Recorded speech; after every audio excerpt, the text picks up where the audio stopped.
Hello everyone, and welcome to our new episode of the Expat Career and Lifestyle podcast. This is Dominika Miernik, your host, and today I have a very special guest with me, Emee Vida Estacio. She's based in the UK. She's a psychologist and also founder of PAME Code and author.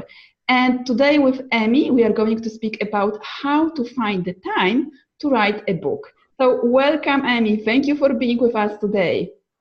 Thank you for having me, Dominika. You're welcome, you're welcome. I am so excited to have you back. Emee was also a guest on our summit. So please tell us more about you. Why did you start to write your book? So tell us more about you and what are you doing? Well, my background is actually in psychology. I've been studying psychology for more than 20 years now. But in my former career, I've actually been teaching at the university. Now, I'm a former university psychology lecturer. But it felt to me that even if I know so much about psychology and I'm teaching it in the university with my students, I felt as if I wasn't doing enough. It felt as if I wasn't reaching enough people and helping enough people by just staying in academia. So I was driven to actually share what I know about psychology to wider audiences. And what better way to do that is, than by writing books, self-help books that I can put on Amazon that can be accessed by millions of readers around the world. Yeah, so you have exactly wrote 3 books so far, yeah? If I'm Yes, that's correct. It's actually called the Psychology in Your Life series. It's all available on Amazon. And I actually do have 3 formats for it. I have it on print, I have it on Kindle, I have it on audiobook. So, if people like to listen, instead of reading, when they go to the gym or when they are driving or whatever, they can listen to the books. But they're all on Amazon. It's all on applied psychology, using psychology in life. Mhm. The first is called Change Your Life for Good. So it's using psychology to make changes in your life, whether you want to change a habit or to change your job or just to escape an abusive relationship or whatever. Change Your Life for Good can give you techniques on how you can turn your life around. The second is about imposter syndrome remedy. So Mhm. if people are feeling like they are a fraud, if they're feeling self-doubt, and if they're feeling incompetence, they can read about imposter syndrome remedy and how they can cope with, feelings of incompetence and inadequacy at work.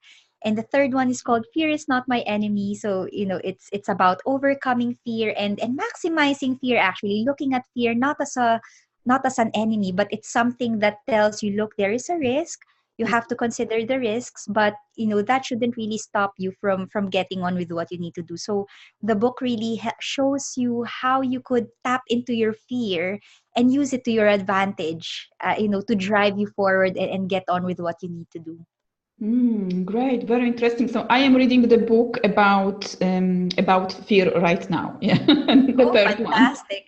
Oh, and I think you were featured in that book too, weren't you? Yeah, exactly. Yeah, Had that interview about the courage to live and work overseas. Is that correct? So yeah, you're a feature person in that book. yeah, great. Yeah. Yeah. So you are also the founder of PAME Code. So what exactly does it mean, PAME? Yeah, right.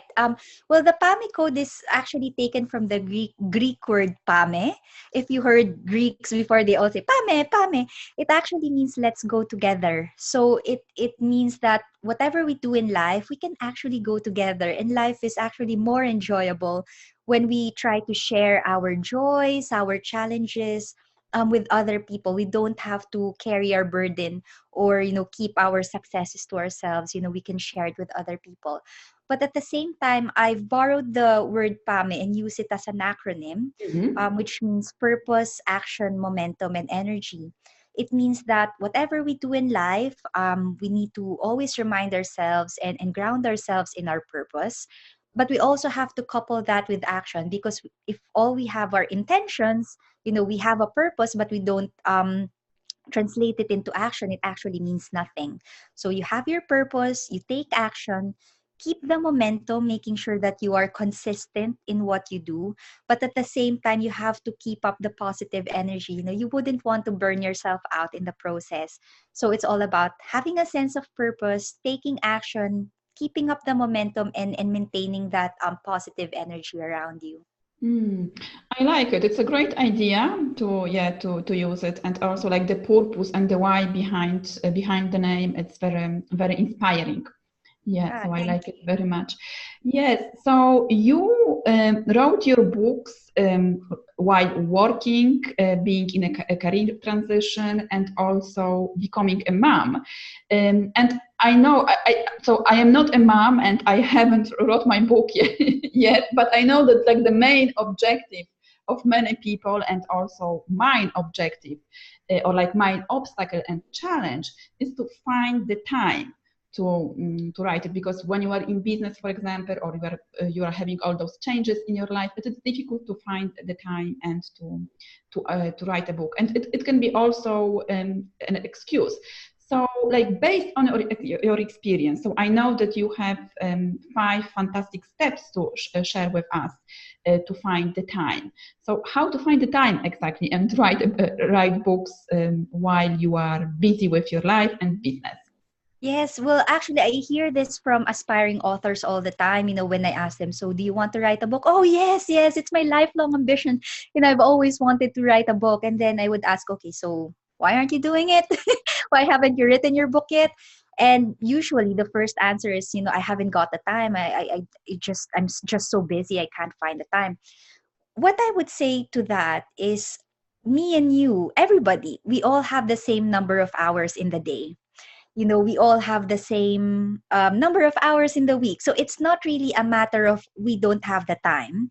It's a matter of how do we choose to spend our time. We have the same amount of time. It's a matter of choosing where you spend your time on. And if you want to write a book, the first decision that you have to make, the first step that you have to make, is to make a conscious decision to write a book. To make it, instead of just saying I hope or I wish to Mhm. write a book, you actually make a conscious choice to write it. Instead of saying I hope, you will say I will write Mm. my book. If you skip that step, and if you don't make that conscious decision to write your book, your dream of writing and publishing your book will never come true. Because if you are hoping that spare time will just come, it will never come. It will never ever come, because there will always be something more urgent, something that is more top priority than your book, and your book will just get pushed to the side. So the number one step, the first step that you need to take if you want to write your book, and especially if you want to find the time to write your book, is make a conscious decision and a clear statement that you will write your book.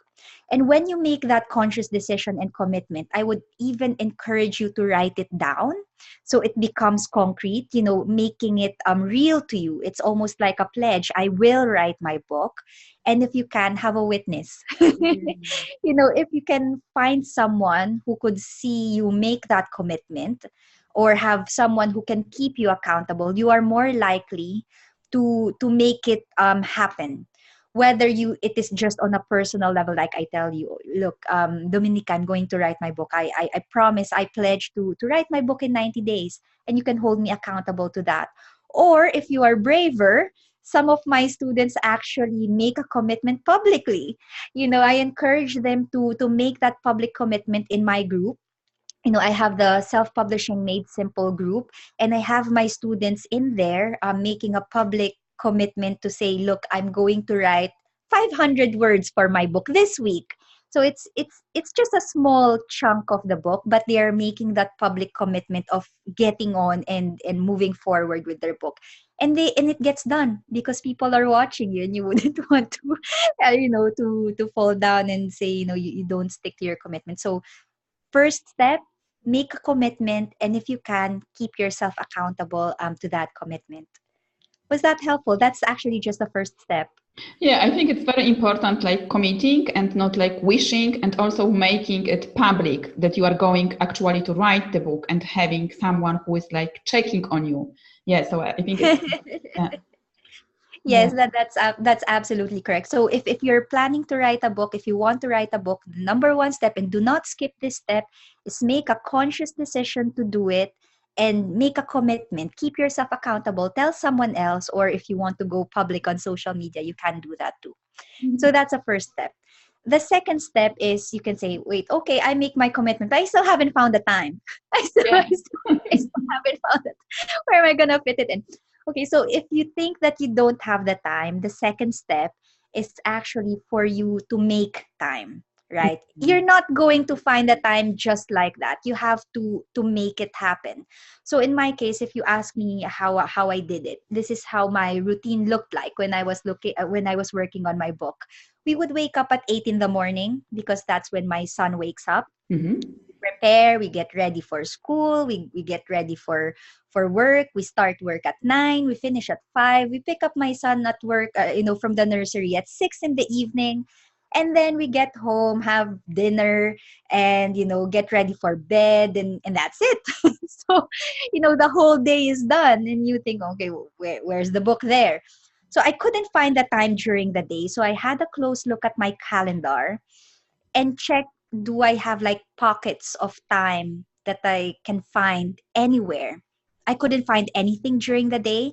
So what I did is I woke up at 6 in the morning before my son wakes up at 8. So that's Monday to Friday from 6 till 8 in the morning. I woke up and wrote my book 2 hours a day, Monday to Friday. That's 10 hours a week. Okay, I had to sleep in during the weekend because, I need my sleep.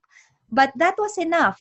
I was writing 2 hours a day, Monday to Friday, concentrated block time just for my book. I wouldn't find it anywhere else.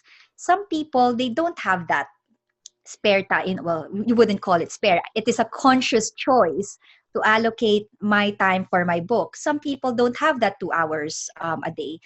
They might just have 1 hour on Monday, maybe they have 1 hour on Thursday, maybe 2 hours at the weekend.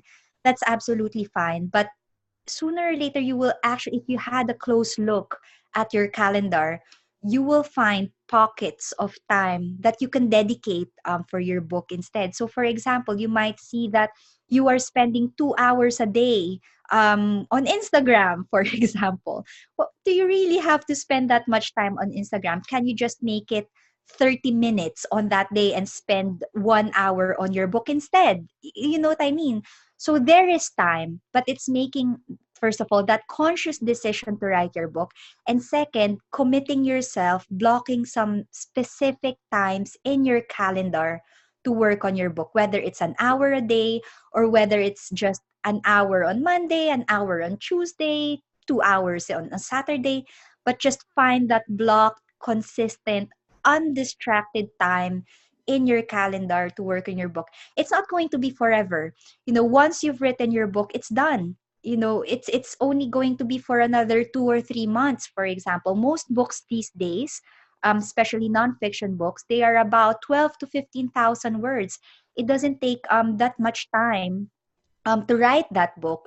About 15,000 words, it's about 1.5 to 2 hours worth of talk. So if you can talk that long on a particular topic, then that's it. You can write a book, just like that. So that's the second tip. After you've made your commitment, which was the first step, the second is to look at your calendar and find those blocks of time that you can dedicate and commit just to write your book. Nothing else, just focus on your book on those specific times.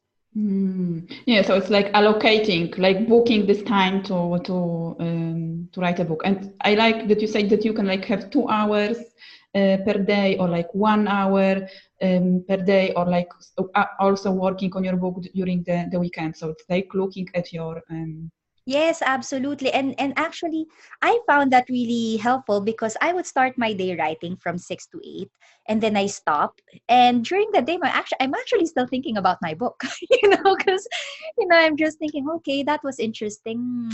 How can I spin it so the during my next writing session, I have some fresh ideas that I could incorporate, or I rarely experience writer's block because I will only write for 2 hours in the day, but that's already focused. The next day I sort of know what I will write next because I'm thinking about it during the day while I'm eating, for example. I may not be writing, but I'm thinking about what I've just written and what I might want to write about the following day, if that makes any sense.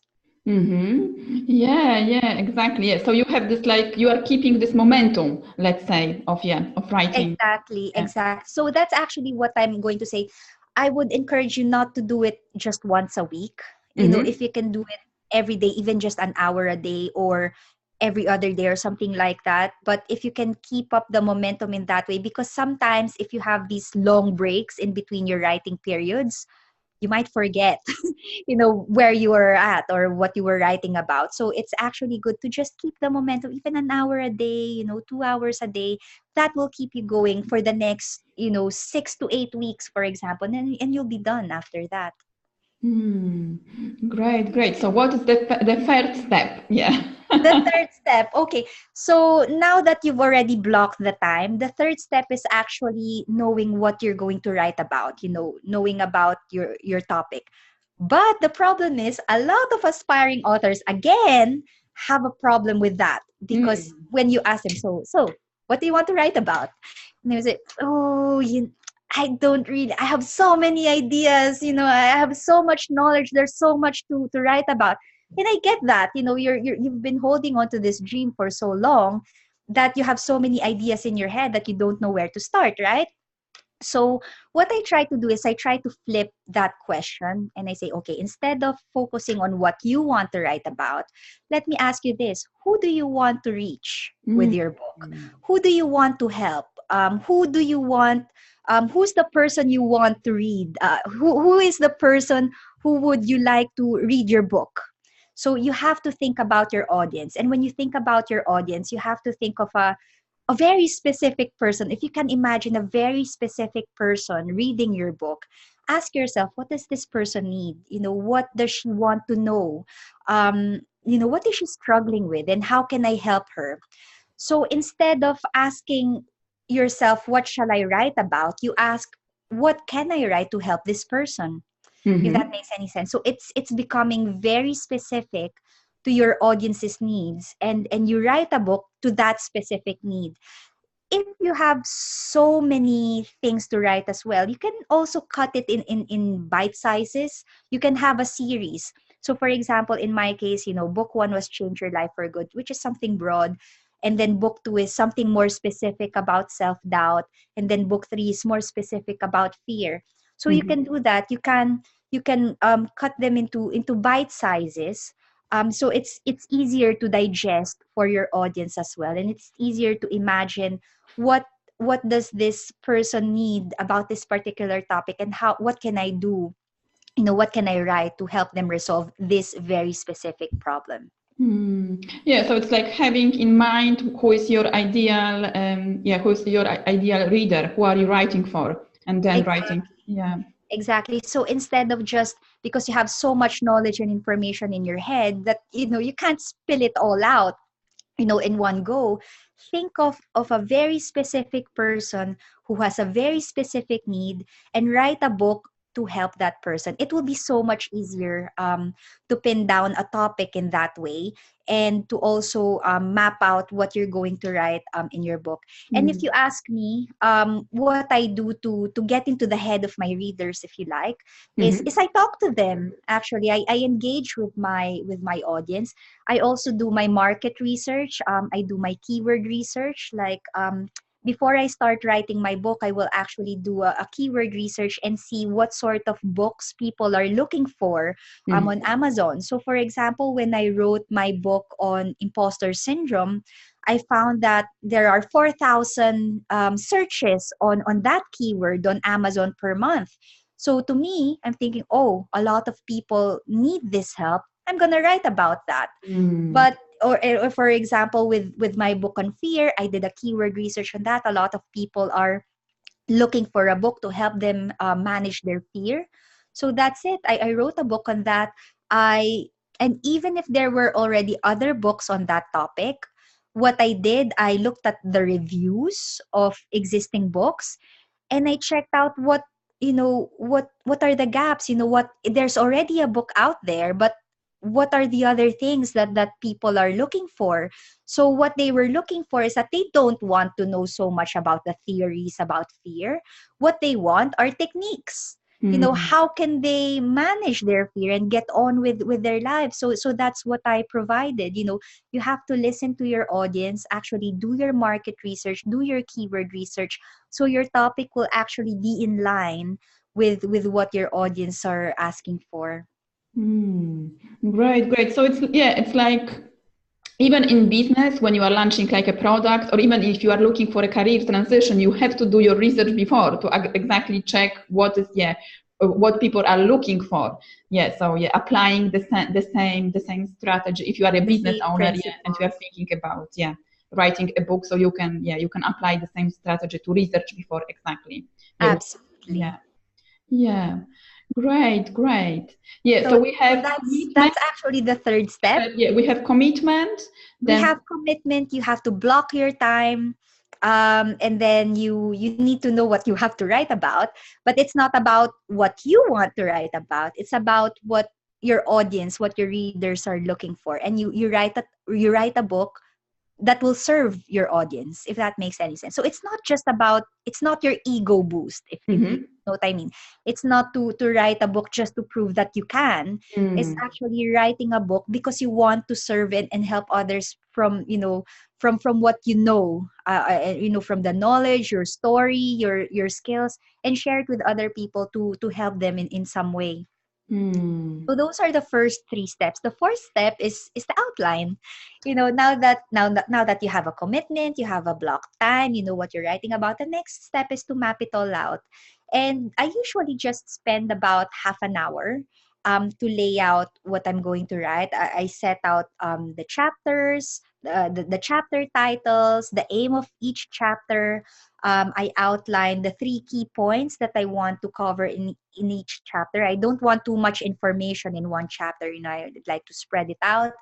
I sometimes I address one issue at a time per chapter, and then provide some techniques that would address that specific problem. And from what I've noticed from my readers, the feedback that I got is that they also like stories. So when you are telling about a technique, they actually want examples from real life stories, and just makes the book more personable and more real to the readers. And because I'm an academic, I also add some research. Yeah, exactly. Some references for all the nerds out there who would like to read some academic research papers that support the techniques that I teach. So that's it. Have an outline. That's the fourth step. And finally, once you have a clear outline, then you're good to go. You're good to start writing, because once you have a clear idea of what the book is going to look like, writing will be such a breeze. For some people who don't feel confident about their writing, what I would encourage them to do is to actually talk about their book. I would encourage them to go through your outline and record yourself talking about each bits in your outline, and then transcribe it later, and then have it edited later, so it becomes a book. So there are people who are just natural writers. Once they have an outline, they'll know how to write.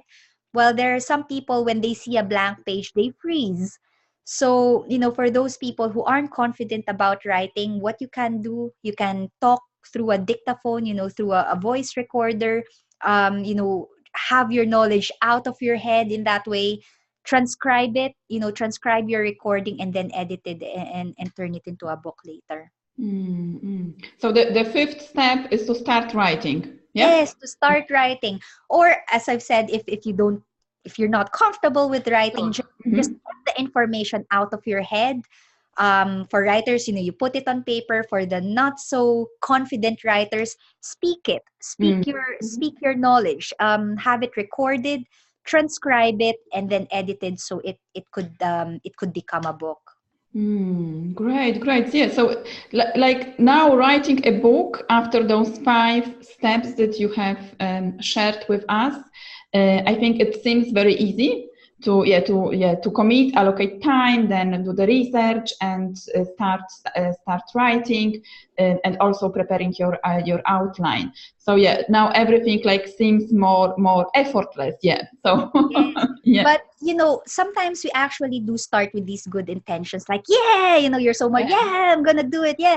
But writing can be such a lonely process, and you can be all fired up at the start, and then you, you find that it fizzles away halfway because it's not easy for some people. So what I would encourage you to do as well is to find a support group, or find an accountability person who can keep you motivated to carry on with your writing.